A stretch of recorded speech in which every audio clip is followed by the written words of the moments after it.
he went to live with his foster mother for a while. He says he had to leave and lost a lot of his belongings. Let's see what the judge has to say. Now, come on up, young lady. You're Miss Moyle, is that right? Yes. Now, you're the defendant's granddaughter, right? Mm-hmm. How long have you known the plaintiff? Probably 6 years. We're talking about some of the property he claims was not returned. Do you have any occasion or any reason to know what some of that personal property was? Well, one night when he wasn't there, I went to go sleep in his bed because I was staying at my grandma's house, and I pulled back the sheets, and I found this little bag, and I looked inside, and it was heroin. So. You know what it looks like? I Googled it. What color is it? Black. That's exactly right. Yeah.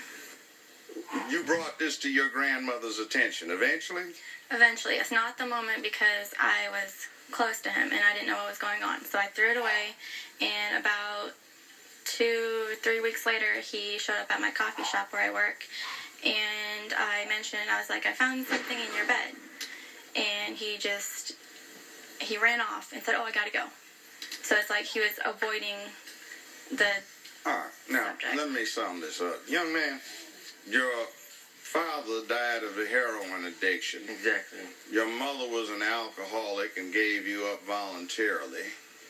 You've had some problems. I sympathize with you, but you still have to be a citizen. You're 18 now and an adult. Correct. And you're living in this woman's home. Correct.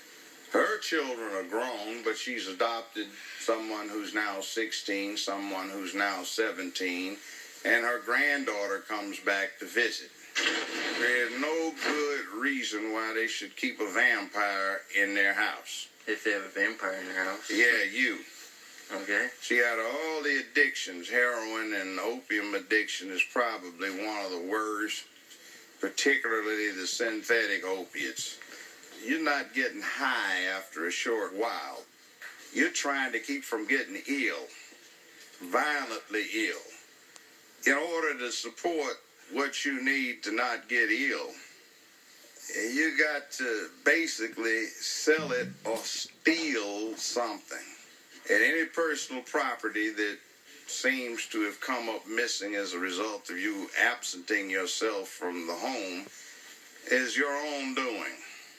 He also had brought some things in that he'd have for a day or two that I didn't know how he could afford to get it, and then it was selling it on eBay or whatever he was doing with it. Anyway, there was just too much going on.